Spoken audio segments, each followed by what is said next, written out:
اس وقت پاکستان جس صورتحال سے گزر رہا ہے،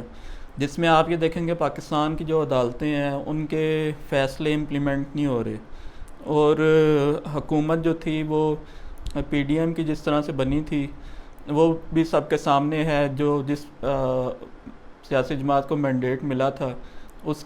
سے حکومت لے کے ان 12-13 جماعتوں کو دی گئی، جو ماضی میں کبھی اکٹھی نہیں ہوئی۔ اور ایک اوپن سیکرٹ ہے کہ معاملات سارے کے سارے جو ہے وہ فوج کے ہاتھ میں ہیں۔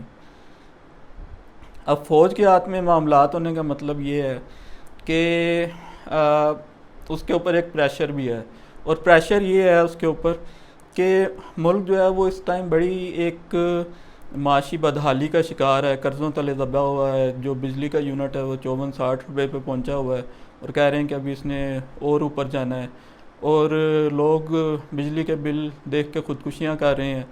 تو فوج کے اوپر ایک پریشر ہے، اور پہلے بھی یہ چیز رہی ہے کہ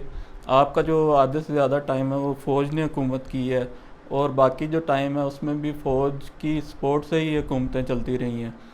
تو اس ساری صورتحال میں فوج اپنے اوپر جو پریشر ہے اس کو ہٹانے کی کوشش کر رہی ہے، اور وہ یہ کہہ رہی ہے کہ ہمارے پاس منصوبے ہیں۔ پہلا منصوبہ جو پیش کیا گیا تھا وہ یہ تھا کہ زراعت ہوگی، اور زراعت سے اتنی کھیتیاں اگیں گی، اور اتنے جو ہے وہ ہم اجناس ہوگی ہمارے پاس، اور ہم زراعت کے بل پہ پاکستان کی تقدیر بدلنے کا ایک منصوبہ تیار ہو چکا ہے۔ پھر کچھ لوگوں کو، اینکر پرسنز کو، مختلف جو آپ کے ملک میں جو معدنیات کے ذخائر تھے ان کے اوپر لے جایا گیا، اور انہوں نے کہا کہ جی یہاں تو اتنی معدنیات ہیں، تو اس سے تو پاکستان کا قرضہ اتر جائے گا، اور اس سے تو ساری صورتحال جو ہے وہ ٹھیک ہو جائے گی۔ پھر یہ چیز ہمارے سامنے آئی کہ آپ کی جو سعودی عرب ہے اور دبئی اور یو اے ای ہے اور دیگر ممالک ہیں، وہ پاکستان کو فنڈ کریں گے، پاکستان کو نکالیں گے اس صورتحال سے۔ سعودی عرب کے بارے میں کہا گیا کہ جی ایک $25 ارب کا پیکیج آئے گا، اور یہ چیزیں انفارملی لیک ہوئیں یا کرائی گئیں کہ انہوں نے بتایا سرمایہ کاروں کو، کاروباری لوگوں کو، کہ اس طریقے سے آئیں گے۔ فار ایگزامپل سعودی عرب اگر $25 ارب دیتا ہے تو $10 ارب اس میں سے واپس نہیں کیے جائیں گے، اور اس طرح کے معاملات ہوں گے۔ تو میں کچھ گزارشات اس حوالے سے رکھنا چاہتا ہوں کہ کبھی یہ جو ٹائم گزر رہا ہے، یہ جو صدی ہے، یہ وہ صدی نہیں ہے کہ جس میں آپ اپنے معیشت کو ٹھیک کریں زراعت کے بل پہ۔ جو آپ دیکھیں جو ترقی یافتہ جو ممالک ہیں جنہوں نے دنیا میں سب سے زیادہ ترقی کی ہے، انہوں نے اپنی انڈسٹری اور سروسز کے بل پہ کی ہے، اور میں دیکھ رہا تھا کہ انڈیا کی شاید کئی $100 ارب کی جو اس کی آئی ٹی کی ایکسپورٹس ہیں، تو وہ ان چیزوں کے اوپر وہ لوگ چل رہے ہیں۔ لیکن اگر آپ نے یہ فیصلہ کیا ہی ہے اور ایک منصوبہ ہے کہ ہم نے زراعت کے بل پہ ہم نے ملک کو سرسبز کرنا ہے، اور ہم نے، تو آپ ان ساری چیزوں پر، ان سارے منصوبوں پر غور کریں کہ آپ نے بجلی، کھاد اور یہ چیزیں سستی کرنی ہے، تو تاکہ آپ کا کاشتکار جو ہو وہ اتنا گرو کر سکے۔ آپ نے بیج ایسے یوز کرنے ہیں، آپ نے وہی جو پاکستان میں 10 منفی ایکڑ جو پیداوار ہو رہی ہوتی ہے ایک چیز کی،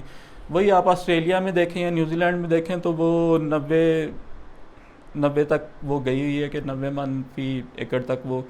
پیداوار لے رہے ہیں۔ تو یہ ساری چیزیں اگر آپ نے معدنیات کو کرنا ہے، معدنیات کا آپ ماضی دیکھیں گے جو ریکارڈک تھا، اور وہ اس میں کیا ہوا، اور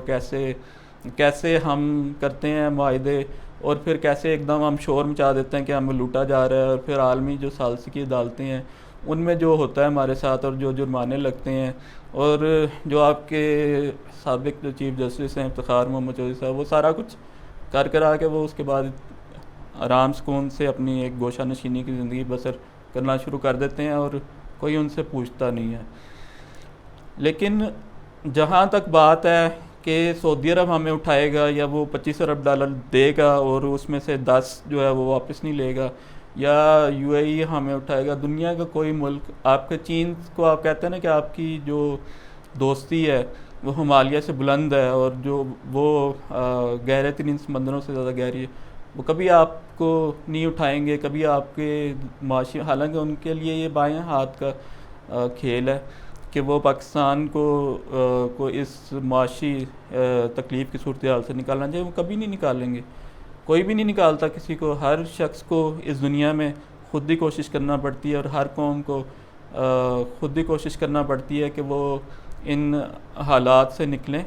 اور میں یہ کہنا چاہوں گا کہ اگر آپ نے یہ سوچا ہی ہے کہ ہم نے پلاننگ کرنی ہے اور پاکستان کو نکالنا ہے، تو پہلے اس ملک میں کم از کم ایک سیاسی استحکام ہو. آپ انڈسٹری لگائیں، آپ بجلی کو سستا کرنے پہ کام کریں، آپ مینوفیکچرنگ کی طرف جائیں، آپ سروسز کی طرف جائیں، تو آپ زیادہ بہتر طور پر اپنی معاشی بدحالی کے دور سے گزرتے رہیں گے. ورنہ یہ ساری چیزیں جو ہیں یہ صرف شیخ چلی کے منصوبے ہی بن کے رہ جائیں گے، جس میں آخر میں جب شیخ چلی سارے لائے گا